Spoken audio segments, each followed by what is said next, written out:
De las Escrituras. Hoy es el Salmo número 130. Vamos a leerlo. Dice el Salmo 130, cántico gradual. De lo profundo, oh Jehová, a ti clamo. Señor, oye mi voz, estén atentos tus oídos a la voz de mi súplica. Si mirares a los pecados, ¿quién, oh Señor, podrá mantenerse? Pero en ti hay perdón para que sea reverenciado. Esperé yo a Jehová, esperó mi alma, en su palabra he esperado. Mi alma espera a Jehová, más que los centinelas a la mañana, más que los vigilantes a la mañana. Espera Israel a Jehová, porque en Jehová hay misericordia y abundante redención con él, y él redimirá a Israel de todos sus pecados. Amén. Pueden sentarse, por favor.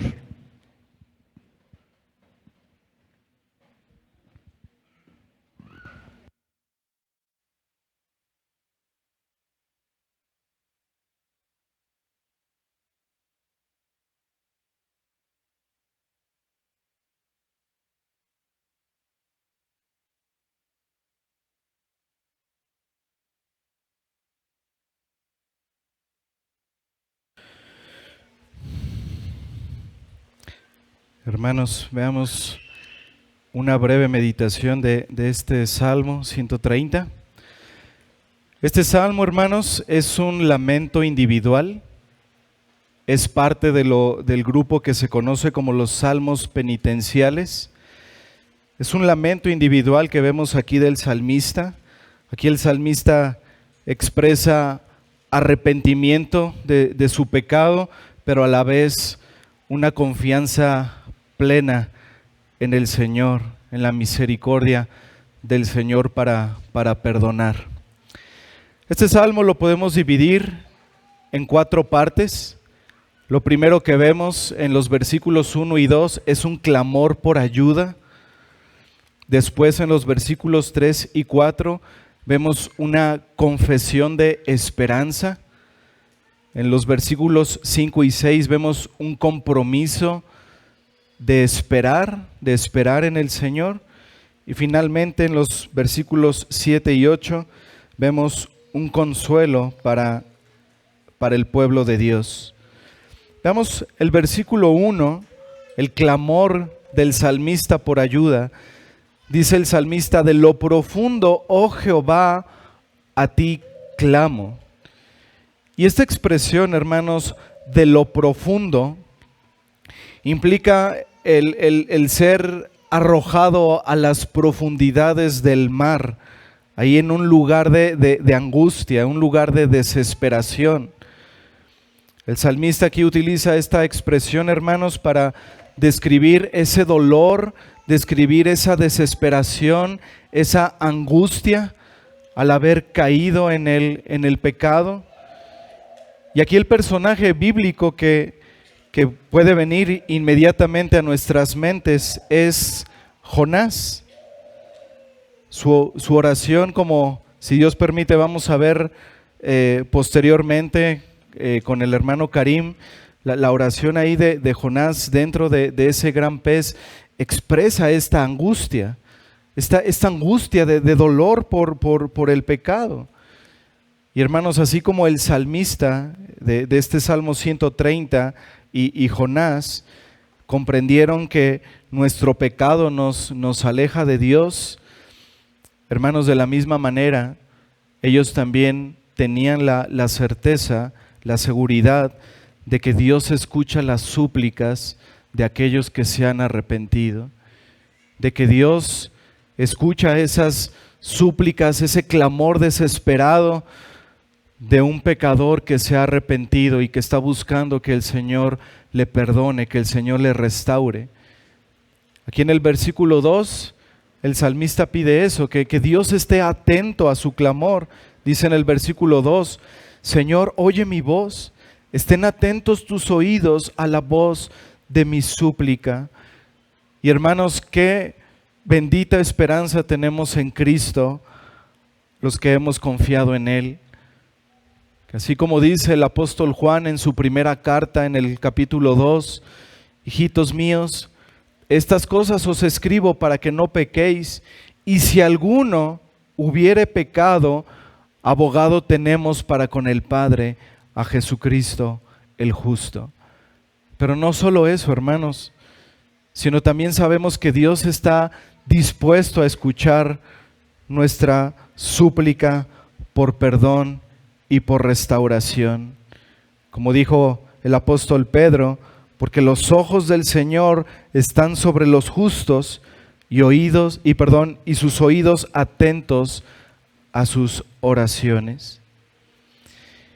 Y luego vemos la confesión de esperanza del salmista, versículos 3 y 4. Ja, que es la abreviatura de Jehová, Ja, si mirares a los pecados, ¿quién, oh Señor, podrá mantenerse? Pero en ti hay perdón para que seas reverenciado. El salmista hace aquí una declaración de confianza, hermanos, de confianza en la capacidad y en la voluntad de Dios para perdonar. Es muy similar a la declaración de Nehemías, cuando Nehemías y el pueblo confiesan su pecado delante de Dios y expresan esta misma confianza y dicen, pero tú eres un Dios que perdona, ahí en Nehemías capítulo 9. Hermano, ¿te imaginas si Dios mantuviera un registro de todos nuestros pecados?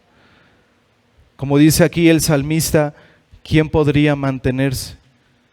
¿Quién podría mantenerse, hermanos, si Dios no hubiera arrojado nuestros pecados al fondo del mar para no acordarse más de ellos? Ninguno de nosotros tendríamos esperanza, hermanos.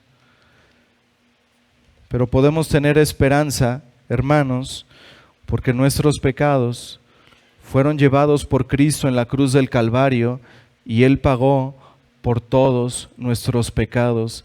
Él saldó esa deuda que era impagable para nosotros. Y por eso podemos decir, como dice el salmista en el versículo 4, pero en ti hay perdón. Nuestros pecados fueron terribles, fueron graves. Pecamos constantemente contra nuestro Dios, pero en Él hay perdón.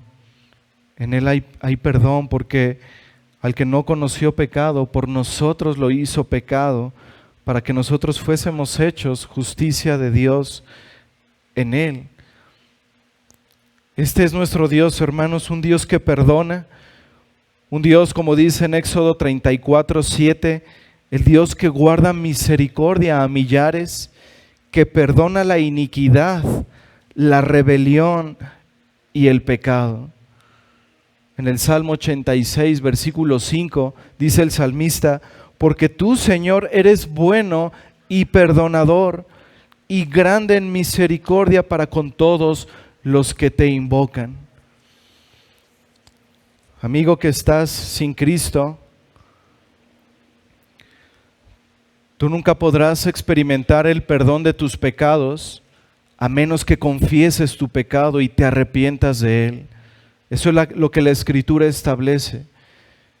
El arrepentimiento es reconocer que has pecado contra Dios, reconocer que has pecado contra el Dios santo y justo, que le has ofendido, pero a la vez el arrepentimiento nos habla también de un cambio en nuestra manera de pensar. El arrepentimiento verdadero va a mostrar con frutos que odiamos el pecado y que queremos ahora someternos a la voluntad de Dios, a la soberanía de Dios. Pero alguien que oculta su pecado, alguien que no se siente pecador, alguien que no puede alcanzar a ver su condición delante de Dios, que encubre sus pecados, que culpa a alguien más por su pecado o que lo relativiza diciendo, bueno, es que yo no soy tan pecador como esa otra persona. Alguien que quiere justificar y de esa manera ocultar su pecado, nunca va a encontrar la verdadera paz y la libertad que hay en Cristo. La Biblia dice en Proverbios 28:13, el que encubre sus pecados no prosperará, mas el que los confiesa y se aparta alcanzará misericordia. Alcanzará la misericordia de este Dios perdonador. Este salmo menciona dos conceptos fundamentales, hermanos, que en la cruz del Calvario se expresan con claridad. El aborrecimiento de Dios por el pecado y la voluntad de Dios para perdonar. Miren el versículo 3 nuevamente. Si mirares a los pecados, ¿quién, oh Señor, podrá mantenerse? Y aquí vemos implícitamente, hermanos, que hay un aborrecimiento del Dios santo y justo hacia el pecado. Pero a la vez vemos, hermanos, la voluntad de Dios para perdonar en el versículo 4, pero en ti hay perdón para que seas reverenciado. Y esto es lo que nos muestra la cruz, hermanos. La cruz muestra cómo Dios aborrece el pecado, cómo Dios castiga el pecado, pero a la vez cómo Dios perdona al mismo tiempo, cómo Dios extiende su perdón a todo aquel que cree. El Señor Jesucristo soportó ese castigo por el pecado, la misma ira de Dios. Hermanos, amigos, Dios hizo que nuestra iniquidad, que nuestro pecado, que nuestra culpabilidad cayera sobre su Hijo Jesucristo en esa cruz. Ahí Dios estaba manifestando su justicia. Él no puede pasar por alto el pecado de los hombres. Pero en lugar de castigarnos a nosotros, hermanos, en lugar de que nosotros recibiésemos la misma ira de Dios por causa de nuestro pecado, Dios puso a su Hijo como propiciación por el pecado. Él derramó su ira, el castigo en Él, para que nosotros ahora, hermanos, pudiésemos tener la reconciliación con Dios. Para que ahora nosotros podamos gozar, hermanos, de la justicia de Cristo, de este beneficio eterno. Y de poder ahora tener la certeza, hermanos, la seguridad de decir, ya no hay ninguna condenación para nosotros, porque Cristo recibió el castigo en nuestro lugar. Esa es la manera, hermanos, en que ahora Dios nos puede perdonar, porque el Dios justo castigó en su propio Hijo nuestro pecado. Y ahora nosotros somos beneficiarios de ese gran intercambio, el justo muriendo por los injustos. Y cada día podemos tener presente, hermanos, esas palabras del apóstol Pablo. Ahora pues, ninguna condenación hay para los que están en Cristo Jesús. Y luego el salmista expresa un compromiso de esperar, versículos 5 y 6. Esperé yo a Jehová, esperó mi alma, en su palabra he esperado. Mi alma espera a Jehová más que los centinelas a la mañana, más que los vigilantes a la mañana. El salmista, hermanos, sabe que Dios es misericordioso, como vemos en los versículos 3 y 4. Así que espera en Él, con esa confianza espera en Él. Espera en el perdón del Señor, espera en su restauración. Su alma espera. Y espera, hermanos, no de una forma pasiva, espera de una forma activa, yendo a la palabra de Dios. Miren cómo espera, dice en el versículo 6, que Él espera como los centinelas en la mañana. Los centinelas eran los soldados que guardaban el templo, que guardaban algo que les había sido encargado. Ellos esperaban el amanecer, así como los vigilantes. Esperaban con ansias, con impaciencia a que llegara la mañana. Y dice aquí el salmista, mi alma esperaba de esta manera a Jehová. En su palabra, dice en el versículo 5, en su palabra he esperado. Y es la manera, hermanos, en que este salmo nos enseña que cuando hemos caído en el pecado, debemos confiar en que Dios es grande en misericordia. Debemos mirar hacia la cruz y ver que el Señor Jesucristo ha pagado por todos nuestros pecados. Y debemos ir, hermanos, a la Escritura, esperar nuestro perdón, nuestra restauración en Él, yendo a la palabra, yendo al Evangelio. Y recordar, hermanos, que siempre vamos a encontrar consuelo en el Evangelio, porque el Evangelio, hermanos, es nuestra garantía del perdón de Dios todos los días. Y finalmente en los versículos 7 y 8 viene aquí una palabra de consuelo para el pueblo de Dios. Dice el salmista, espera Israel a Jehová, porque en Jehová hay misericordia y abundante redención con él, y él redimirá a Israel de todos sus pecados. El salmista ya ha puesto su esperanza personal en el Señor, ha recordado sus promesas de perdón, ha recordado a ese Dios con ese corazón perdonador, a ese Dios grande en misericordia. Y ahora lo que hace el salmista es animar al pueblo de Israel a que haga lo mismo, a que espere en Jehová, a que recuerde que en Él hay perdón. Hermanos, Dios en su misericordia está dispuesto a perdonar a todo aquel que ha caído. Y amigo que está sin Cristo, Dios en su misericordia está dispuesto a perdonar a todo aquel que viene a Él en arrepentimiento y fe. A todo aquel que se encuentra muerto espiritualmente, muerto en sus pecados, Dios está dispuesto a perdonar. ¿Y cómo podemos ver la disposición de Dios para perdonar? Bueno, en que Él envió a su Hijo Jesucristo para que todo aquel que cree en Él no se pierda, mas tenga la vida eterna.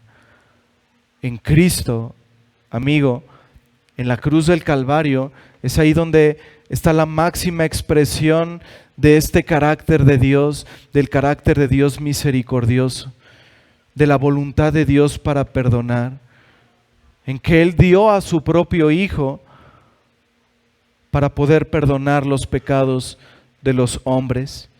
Y si tú pones tu confianza en la persona y en la obra del Señor Jesucristo, si te arrepientes de tus pecados, como dice este salmo, encontrarás abundante redención en Él, y Dios te perdonará de todos tus pecados. ¿Qué tipo de perdón necesitas hoy? Amigo, ¿necesitas la salvación que solo viene a través de Cristo? Hermano, quizás has caído y necesitas recuperar tu comunión con Dios. ¿Qué tipo de perdón necesitas hoy? Sea cual sea, hermano, amigo, ve a Cristo con esa confianza de que hay perdón en Él, de que Dios está dispuesto a perdonar si vienes con un verdadero arrepentimiento y confesando tu pecado delante de Él. En Él hay esa esperanza. Hermanos, en Jehová hay misericordia y abundante redención en Él. Él te redimirá de todos tus pecados. Sigamos adorando, hermanos, a aquel que es bueno y perdonador y grande en misericordia para con todos los que le invocan. Amén. Sigamos adorando a nuestro Dios.